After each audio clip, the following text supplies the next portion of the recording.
All right, Jake, I think I'll get things kicked off here. Welcome, everyone. My name is David Finney. I am one of the partners and co-founders of LeapOrbit, and this is our webinar on the Interoperability Rules Provider Directory API requirements. So this webinar is going to cover a number of things. First, we're going to step through a detailed policy review of the CMS patient interoperability and patient access final rule, including the patient access requirements themselves. We're also going to cover the 2020 Medicaid managed care final rule, which is related and in some ways overlapping. Then we're going to take a deeper dive into the specifics of the interoperability rules, provider directory API requirements, and hopefully convince you all by the end of this webinar that it presents what we think is an exciting opportunity for your organizations and the industry overall.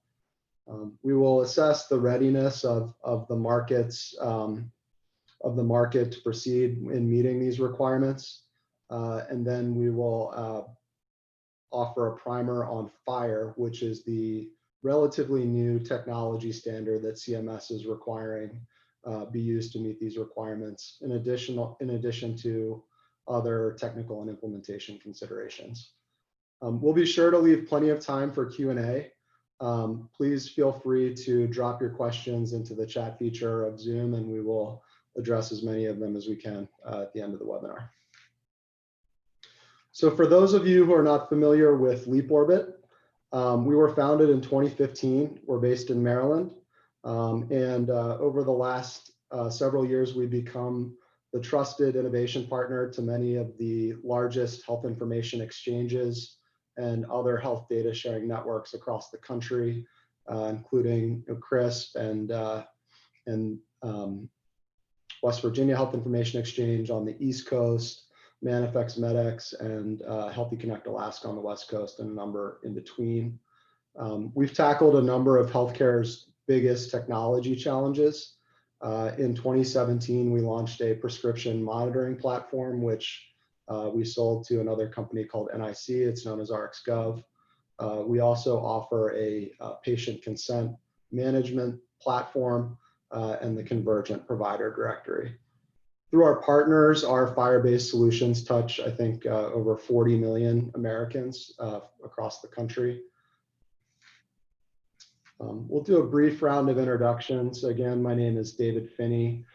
Before co-founding LeapOrbit, I was a principal of Audacious Inquiry, another health IT firm, for 7 years.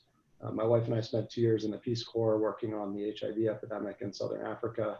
And I've been a senior advisor to a number of health information exchanges, including CRISP here in the Mid-Atlantic. Mrinal? My name is Mrinal Bhasker. I'm a co-founder and partner at LeapOrbit. Prior to founding LeapOrbit, I co-founded and/or led several healthcare software companies. Immediately prior to LeapOrbit, I founded RightCare Solutions. Prior to that, Audacious Inquiry and Health Unity. And I've also been part of the teams that have built and worked on multiple health information exchanges across the country. Thanks, Mrinal. And my name is Jake Tunney.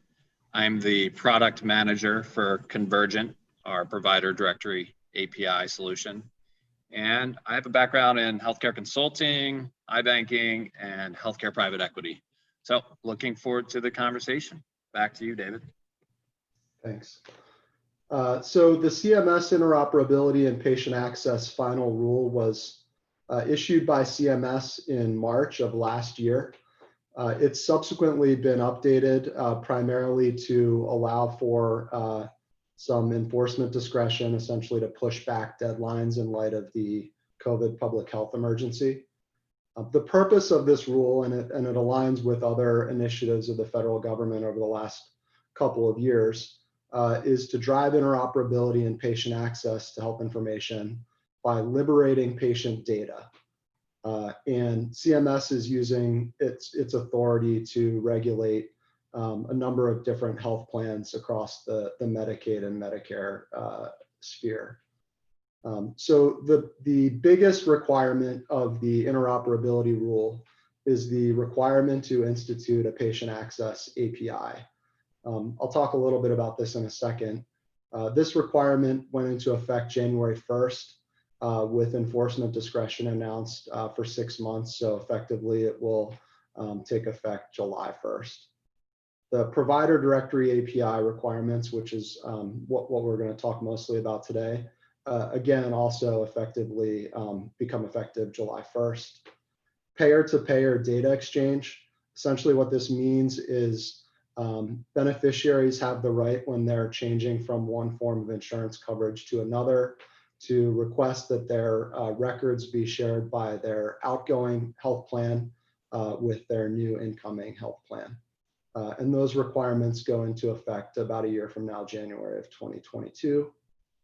And then lastly, requirements related to improving the experience of dual eligibles and an admit, discharge, and transfer in event notification requirement, which goes into effect in April. And essentially what this means is that health plans are required to facilitate the notification of a patient's primary care provider in the event that that beneficiary has a hospital encounter.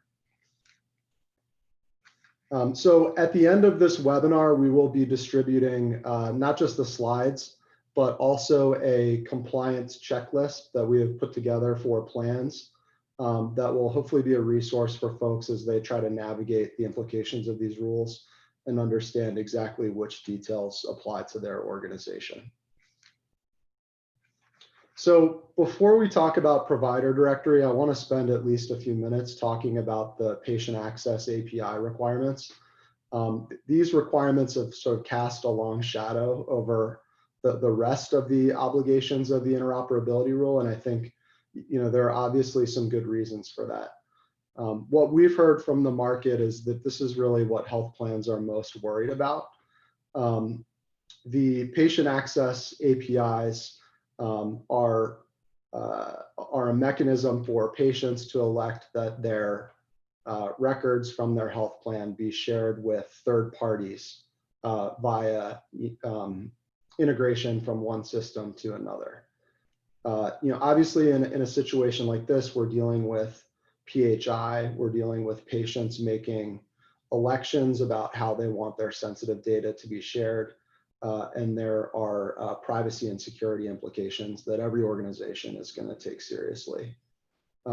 Additionally, there's a significant amount of complexity to how these APIs will work and what the technical requirements will be on the plan in order to enable them. And so what we've seen in the market is that many organizations that are affected by the interoperability rule may be contracting with a vendor that has particular expertise in patient access, and there are a number of really good ones out there. And some of these vendors are offering to sort of throw a provider directory solution in as an extra. And I think that there's obvious reasons why that has appeal for some organizations. On the other hand, we think that there are good reasons why CMS has imposed the provider directory requirements as a standalone set of requirements.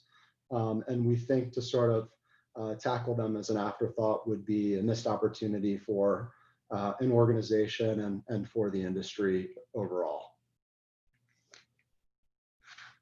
So where is the market in terms of preparing for these rules that if it weren't for the enforcement discretion that was announced late last year would be in effect now?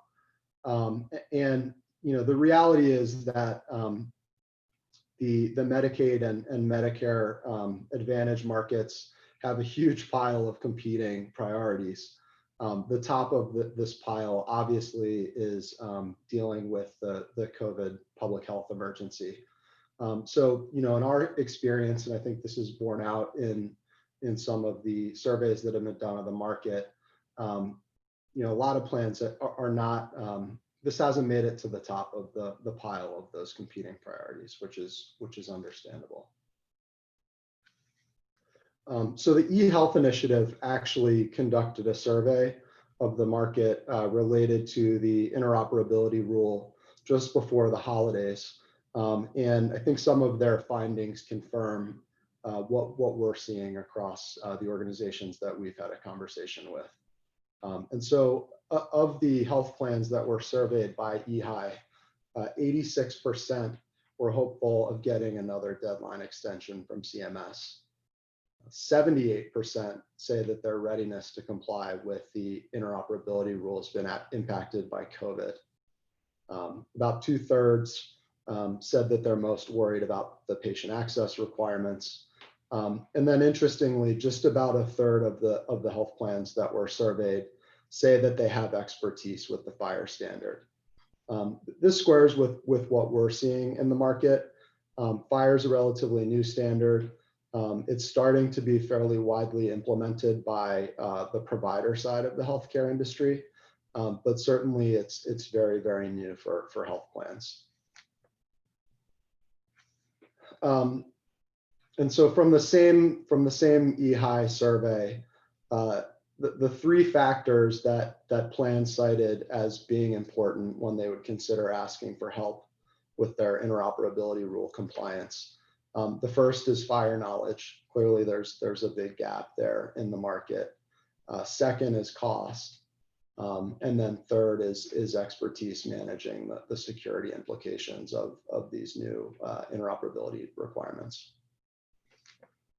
So, just when we thought that this pile of competing priorities was getting too big to manage and was going to topple over, that there is more if you're an MCO, if you're a Medicaid or a CHIP managed care plan. And that more is the CMS 2020 Medicaid managed care final rule, which somewhat unexpectedly was finalized just before Thanksgiving.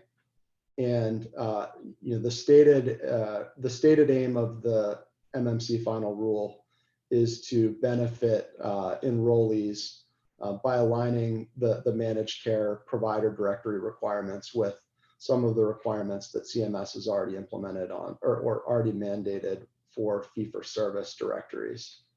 The MMC final rule does a number of things that are in addition to the obligations of the interoperability rule, but I think you'll see that they are complementary. So let me run through them. The first is that the MMC final rule requires that MCOs publish information in their provider directories that include a provider's cultural and linguistic capabilities. And this has to include the languages that are spoken in the practice, either by a provider or by some skilled interpreter that's providing services in the practice. The second is that the provider directories must be accessible to those with disabilities. The federal government has pretty detailed guidance on what this kind of accessibility looks like. Already, MCOs are expected for paper copies of critical documents like provider directories to be able to accommodate those with disabilities, and the same thing will now apply to directories that are electronic. The third, and this is an encouragement and not a requirement, but CMS is encouraging MCOs to publicize the various forms of assistance and communication that practices are offering to their patients. This could include various kinds of telephone assistance, but it would also include mentioning in a provider directory listing that the practice has a live web chat feature, or perhaps has digital endpoints like a direct secure email that might be available for communication as well. And then lastly, MCOs are now required under the rule to make their provider directories quote unquote mobile enabled. And there are details in the regulation about what this means. But in a nutshell, it means that the provider directory has to be offered online, either via a mobile app, so the type of app that we download from Apple or Google onto our phones, or via a mobile-friendly and responsive website. In our experience, this mobile-enabled provider directory functionality is not pervasive in the markets that are subject to the rule, and so this is a fairly significant technical undertaking that's now being imposed on MCOs. So against this backdrop of lots of rulemaking, it's no secret to anyone on this webinar that managing provider data is a perennial challenge. CAQH has reported that managing provider data is a $2 billion a year exercise. And much of that expense comes from lots of manual and duplicative effort, picking up the phone and calling practices and verifying information. Even with all of that money spent and that manual work, it's still often an exercise in futility. None of us is doing a very good job at it. CMS itself in an audit found that 50% of the data that they looked at in plan directories was inaccurate, which is pretty remarkable given the amount of work that goes into these databases. CMS has the authority to fine plans for deficiencies in their directories. That typically has not been something that has happened, but it's out there. And I think one of the major reasons why this has been such a perennial challenge is that really the health plan market has conflicting incentives. So network adequacy rules create sort of a weird incentive for plans to demonstrate a very large network. And so any effort to clean up provider data within the directory could result in the presentation of a market that looks skinnier than it did before. That being said, bad provider data does have real consequences. It creates barriers for members to access care. It really frustrates providers. And it also potentially results in lost revenue and delayed payments for claims. So we all know this. We've all lived it. CMS knows this too. They're not making rules in a vacuum. The way that we see the publication of these new rules is that CMS's strategic thinking is to start to shine as much sunlight as possible on networks and provider directories and really expose this data to the beneficiaries, consumers themselves. And their view is that over time, sunlight is the best medicine, and that ultimately it's going to push the market to innovate and think of ways to make the data more actionable and more accurate. So to tee up a conversation on technology and implementation of the provider directory API solution, I'm going to go back to these three factors that EHI reported as being important to plans that would ask for help: FHIR knowledge, cost, and security expertise. Security expertise, I think, is really a consideration that's most relevant to patient access, given the sensitive nature of the clinical data, not so applicable to the provider directory requirements. So I'm going to do a little bit of a switcheroo here and swap out security with innovation and sort of set up these three factors as the key considerations that we think you should be thinking about as you decide how you're going to tackle your provider directory API solution. So with that, I'm going to turn it over to my partner, Mrinal, to talk a little bit about the technology. Thank you, David. So if you're like me and have followed the evolution of interoperability standards in healthcare through HL7 version 2 and version 3 with different versions of clinical documents such as CCR and CCDs, you must have realized that what was available, the interoperability level that was available in healthcare was behind the curve and really hard to work with, especially when it came to systems being able to talk to each other and be able to integrate in ways where different systems were not required to store data in duplicative ways. And so that's where FHIR comes to fore. The industry leaders thinking about really getting to the interoperability nirvana in healthcare looked at other industries and looked at something called RESTful services that were much lighter weight than the XML-based web services that were the core of version 3 of HL7. FHIR stands for Fast Healthcare Interoperability Resources. And the point being, if you have the ability using a new set of standards to communicate and interact and interoperate between two systems in a more granular and lightweight ways, you can really liberate data to cross organization boundaries in ways that was not possible before. That's what FHIR is all about. FHIR is at this point in version 4. And for this particular talk, we are focused on a resource called Practitioner. On the right-hand side of this deck, you see what I would call an entity relationship diagram that shows in circle there practitioner role and practitioner. I think the current interoperability rule is focused on those two entities, but there's a lot more to it, as you can see,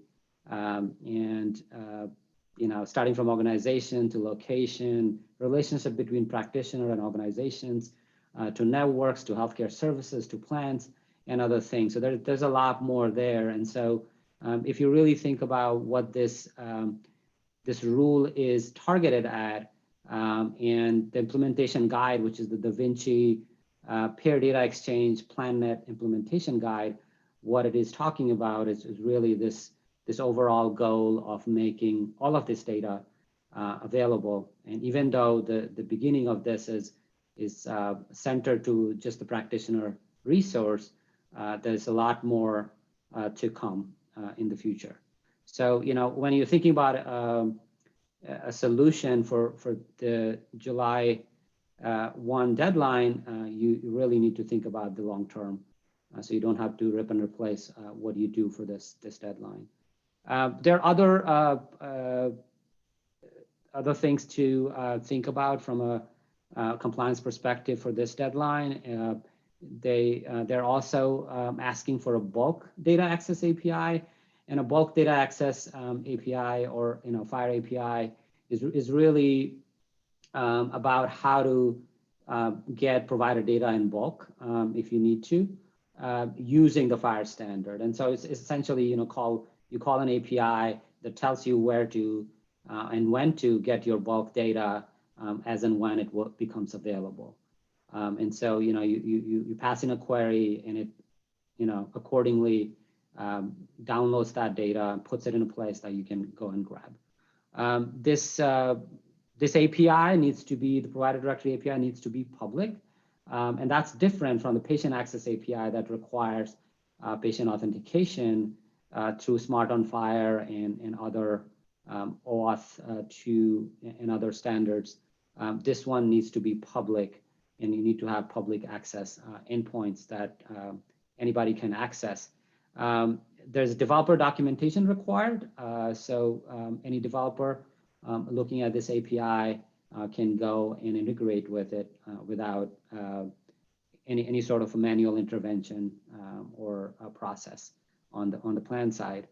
I already talked about how we should keep an eye on the longer term set of data here. So, but also, as David mentioned, that there are provider digital contact information pieces that Medicaid agencies are being encouraged to collect.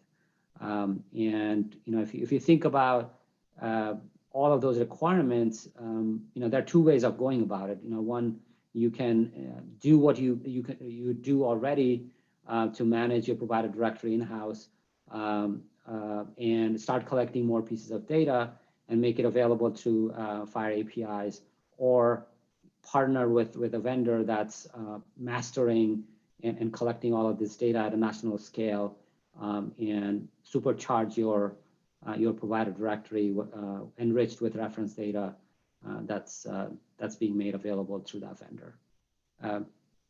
Next slide.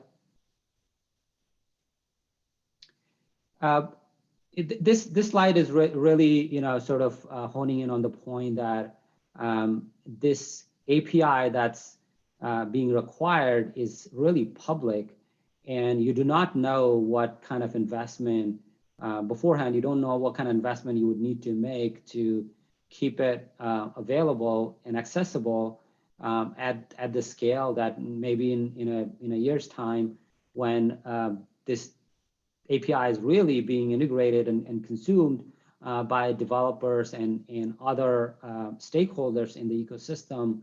What kind of scale do you need? You need from this API. And so really thinking about something that where, and cloud really comes to mind from a platform perspective. You have to think about how can we make minimum investment to begin with, but be able to scale the infrastructure to support any kind of throughput that will be required from this API. So think about some investment in cloud, or a vendor that supports the cloud native components to be able to scale to support that requirement. Next slide. This slide is intended to talk about why we at LeapOrbit think that a shared directory where data is being collected, bridged, enriched, and curated at a national scale and being made available as reference data that can be combined with local provider directories that plans have, can really supercharge your provider directory API and make more data available, not just to meet this deadline and the goal for the interoperability rule, but also for the long term for internal use cases as well. So if you look at this diagram, and we at LeapOrbit with our convergent directory, we do this, but I'm pretty sure other vendors that compete in this market would do similar things. We take in a lot of public and proprietary data sets, and we collate and correlate data from across those data sets to identify providers and match the data across those data sources, bring all of that data together as reference master. And from the left-hand side, the customer data can be combined in our platform to then enrich and curate all of that data and make it available through APIs and such for both external and internal users of the plan. With that, David? Thanks, Mrinal. I'm going to try to paint, I think, a picture of the potential for the shared provider data utility that Mrinal laid out on the last slide. So in the state of Maryland, the Maryland Medicaid program, the Maryland Department of Health, is relying on our convergent provider directory to meet its compliance as a payer of fee-for-service claims with the interoperability rule. But I think at the same time, Maryland is taking a bit of a longer and broader view of the opportunity that is presented here to really make provider data work better for all of the stakeholders across the state and the healthcare market. And so in Maryland, we are collaborating not just with the Department of Health and within Department of Health, I'm talking about Medicaid, but also other instruments like the Prescription Drug Monitoring Program, but also Maryland's state designated Health Information Exchange, CRISP, and MedChi, which is the state's medical society. And so in Maryland, we are we are taking the Medicaid fee-for-service provider network file and processing it in Convergent. But we are also taking the controlled substance permitting authority file, the Health Information Exchange's user directory, which comes from an instance of Salesforce. We have the Direct Trust secure email directory, provider files from each of the state's medical licensure boards, member directory from the Medical Society, and then national data sets, MPES and Physician Compare from CMS, the DEA file, proprietary data sets that we here at Leap Orbit have collected, and then manually curated data. And so when I talk about manually curated data, I'm really focused on that sort of $2 billion a year number from CAQH and all of the duplicative manual effort that happens across one state, just for example, to keep all the various payers' network files up to date. So in Maryland, the state has contracted with the Medical Society to provide what we're calling data stewardship, which is really that sort of process where someone uses tools that we've given them to source records that look like they may need to be updated or corrected, and picking up the phone and calling the practice and asking for that update. Having a medical society to do that makes a ton of sense in our minds, because they're in the business of picking up the phone and calling practices all day, every day anyway. And the benefit of this model is that when they make a manual update to a provider record in the Convergent directory, that update propagates across all of the various stakeholders who are using the system. So it can propagate to the fee-for-service Medicaid FHIR API if that's something the department wants to implement, but it can also propagate to, for instance, CHRIS. So you can imagine a doctor who's using the Health Information Exchange portal and who is looking at an encounter with a first name, last name of an attending physician at a hospital for a patient they've just been notified has been admitted. A lot of times it's not so easy to make that doctor's name actionable. But with information from a provider directory like Convergent, it becomes sort of a clickable resource, and the HIE user can click on it. They can find a phone number, a fax number, a practice affiliation, the things that will make it more useful from a care coordination perspective. So this is really the vision that I hope we've painted of a shared resource and the power of multiple organizations working together on the common problem of poor provider data. Jake, I'll hand it off to you from here. Thank you, David. And I think if it isn't obvious by now, I'd like to make it so that we have a product called Convergent that is designed for the specific use case for checking all the boxes when it comes to provider directory API requirements. And the beauty is we can do it really quickly and improve overall accuracy of the data. So every webinar, I think, comes with some shameless plug slides. So that's what we'll get into briefly a bit here before going into Q&A. So again, if you have questions, make sure you drop them in the chat.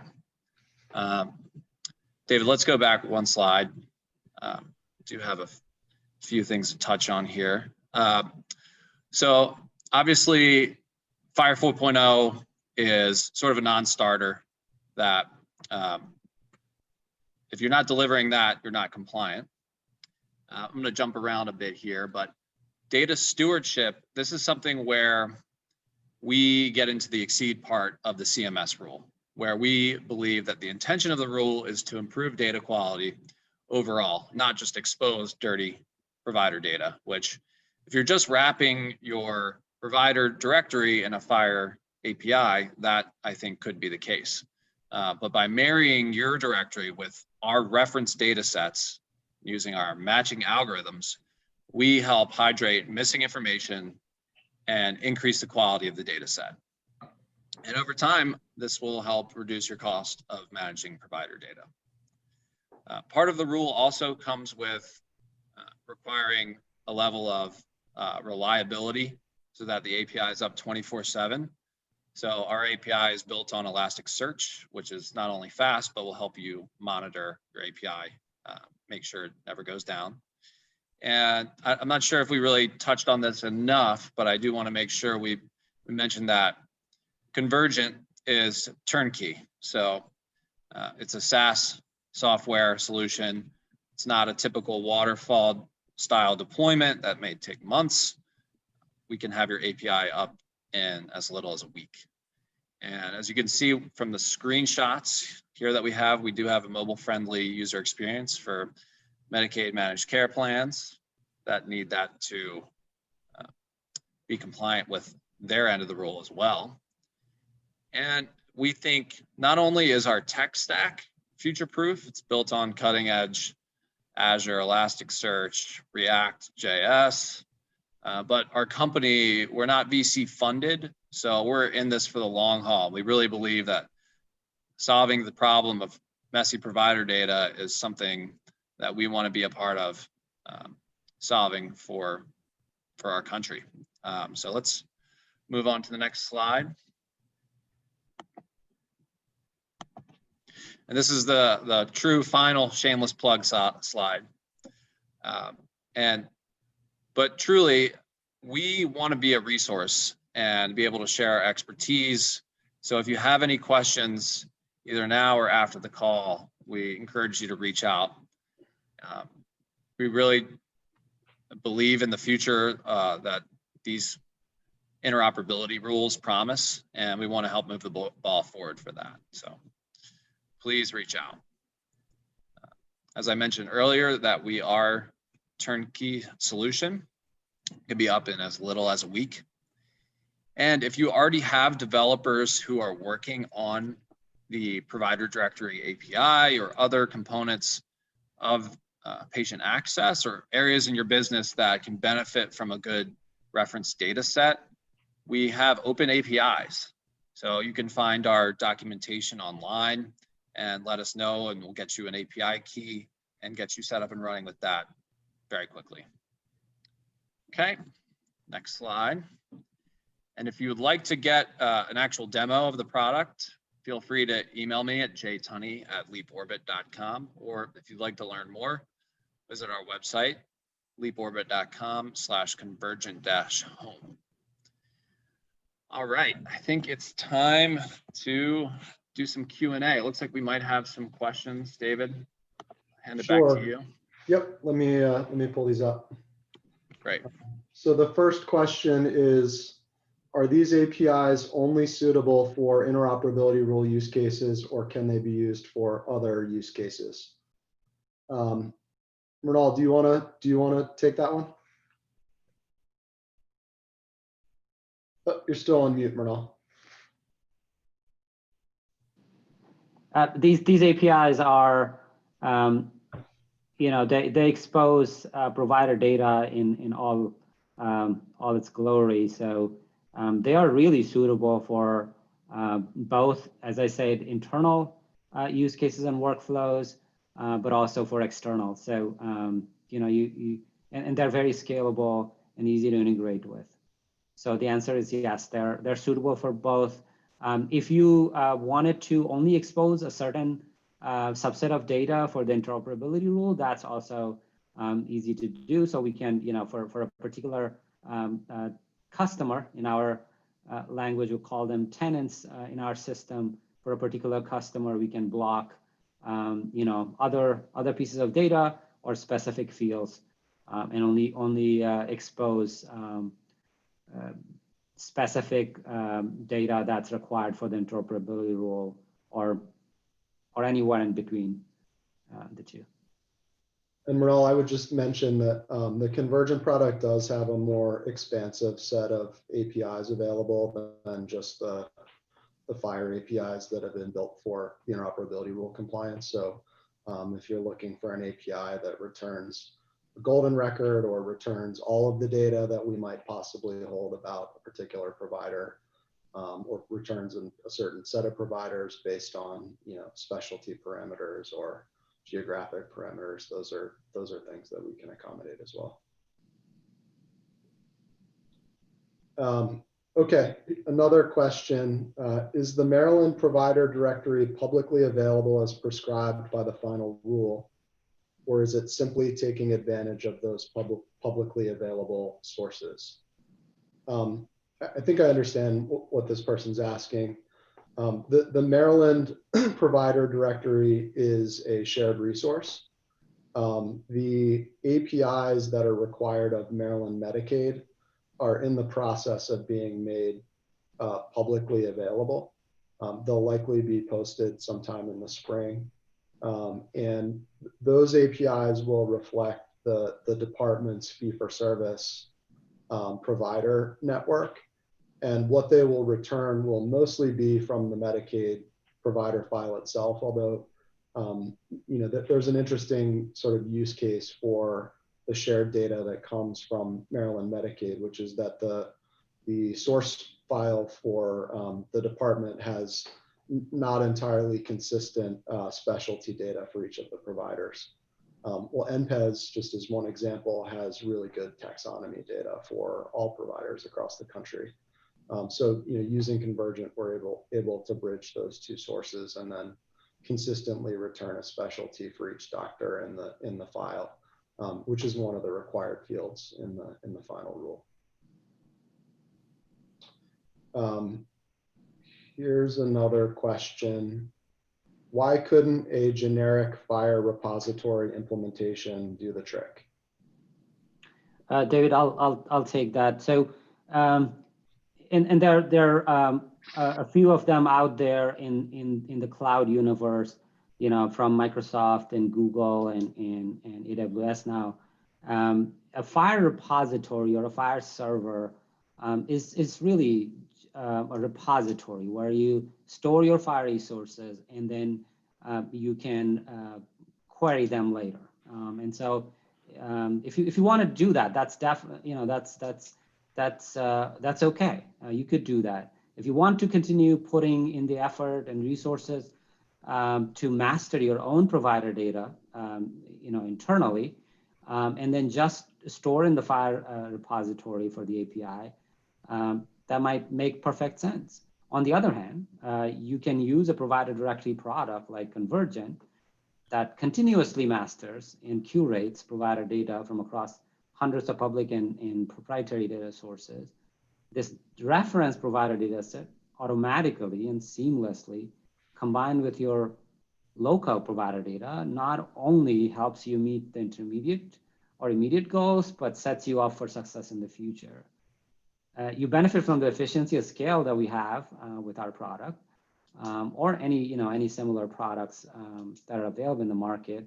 Though we are biased and think we have the best product in the market, these products bring different efficiency of scale to the data, to this particular data domain, and also covers you for the future evolution and the requirements, and they may come really quickly.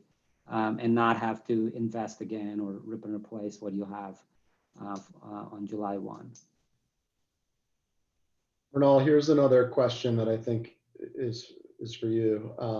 How do you determine which records are more accurate? Yeah, we use multiple methods of probabilistic matching, machine learning based data curation. And then we combine that with manual curation, as we talked about in Maryland. We are using folks from the Medical Society, but we also have our own team, managing and curating this data. And also in some cases where the machine cannot make a judgment about, which data is more recent or more accurate, we have a manual golden record curation in place as well. So that's part of the master data management thing we do in this platform. Great. And here's one other question. I think I touched on it a little bit in my part of the presentation, but why would you use separate vendors for CMS compliance? So, from our experience, that there are not a lot of vendors out there that have the broad set of the broad expertise to help a plan meet all of the requirements of the interoperability rule. So, patient access is a really tricky and really complex issue. And there are quite a lot of companies out there that have invested a lot of money in building solutions to address those requirements. Those are not the same companies that do, for instance, what we do, which is focus on provider data, which is a totally different data domain. And so, our view is that there really isn't a good option for kind of one-stop shopping, and that anyone who's looking for a single vendor is going to end up making, really big trade-offs in terms of what they're going to get and whether they're going to have solutions that add value to their organizations and serve their needs for the long term. All right, are there any other questions?